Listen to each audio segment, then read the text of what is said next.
ইমরান খানকে ছোঁয়ার সাহস করবেন না, রেড লাইন অতিক্রম করলে সারা দেশে বিশৃঙ্খলার বিস্ফোরণ হবে, এমন হুঁশিয়ারি উচ্চারণ করেছেন তার বোন নওরিন নিয়াজি। আর তার ছেলে কাশিম খান অভিযোগ করেছেন তার বাবাকে রাখা হচ্ছে ডেথ সেলে, যোগাযোগ করতে দেওয়া হচ্ছে না পরিবারের কারো সাথে।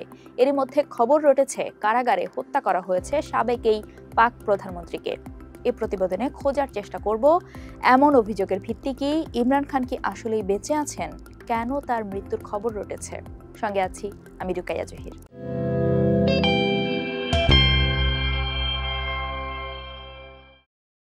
সম্প্রতি খবর ছড়িয়ে পড়ে যে কারাবন্দী ইমরান খানকে হত্যা করা হয়েছে। এই গুঞ্জনের আগুনে ঘি ঢালে বেশ কিছু আফগান মিডিয়া।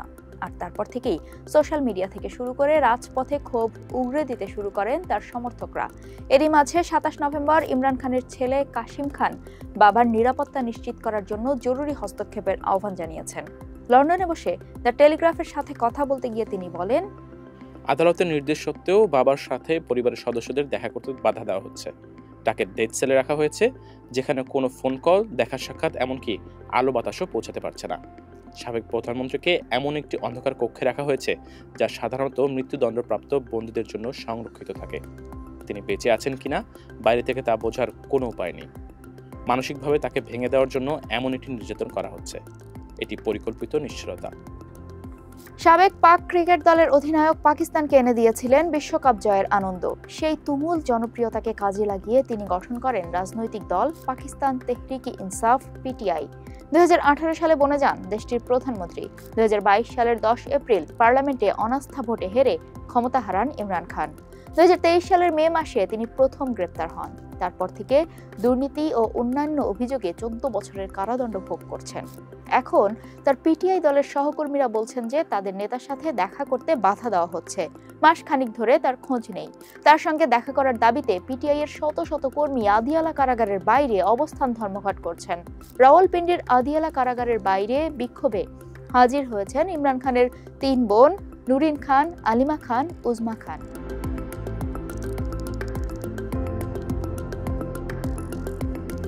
লন্ডনে বসবাসকারী ২৬ বছর বয়সী কাশিম খান, ২৮ বছর বয়সী তার বড় ভাই সুলাইমান খান ও ইমরানের সাবেক স্ত্রী জেমাইমা গোল্ড স্মিথের পক্ষ থেকে জাতিসংঘ ও বৈশ্বিক মানবাধিকার সংস্থাগুলোর হস্তক্ষেপ চেয়ে আবেদন জানানো হয়েছে। তবে পাকিস্তান সরকার হুমকি দিয়ে বলেছে, ২ ভাই যদি ইমরানের সঙ্গে দেখা করার চেষ্টা করেন তবে তাদেরও গ্রেপ্তার করা হবে।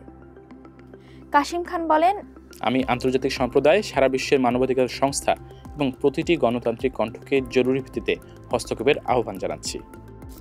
আর ইমরান খানের এক বোন নওরিন নিয়াজি তার ভাইকে দীর্ঘ সময় ধরে নির্জন কারাগারে বন্দী রাখার বিষয়ে গভীর উদ্বেগ প্রকাশ করেছেন। তিনি বলেন, বন্দীদের ৪ দিনের বেশি নির্জন কারাগারে রাখার কথা নয়, তবুও ইমরান খান প্রায় ১ মাস ধরে বিচ্ছিন্ন অবস্থায় আছেন।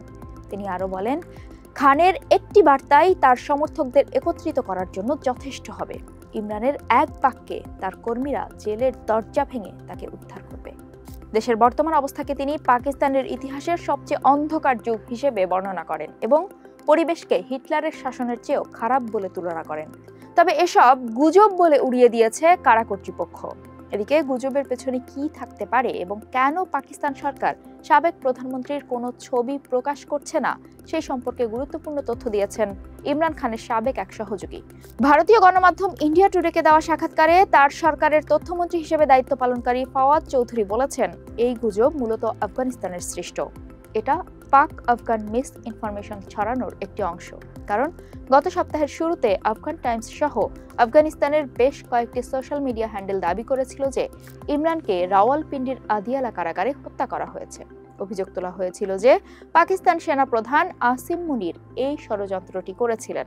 পিটিআই নেতা আরো জোর দিয়ে বলেন, ইমরান খানের কোনো ছবি প্রকাশ করা হচ্ছে না, কারণ পাকিস্তান সরকার তাকে ভয় পাচ্ছে। কেননা আজ যদি নির্বাচন হয় তাহলে গত নির্বাচনের তুলনায় তিনি বেশি ভোট পাবেন। তবে ২৮ নভেম্বর দেশটির সংসদ বিষয়ক প্রতিমন্ত্রী তারিক ফজল চৌধুরী দেশটির সংসদ অধিবেশনে জানিয়েছেন, ইমরান খান সুস্থ আছেন এবং তার জীবনের কোনো হুমকি নেই। ইমরানের স্বাস্থ্য নিয়ে মিথ্যা প্রতিবেদন প্রচারের জন্য তিনি আফগান ও ভারতীয় গণমাধ্যমকে দোষারোপ করেছেন।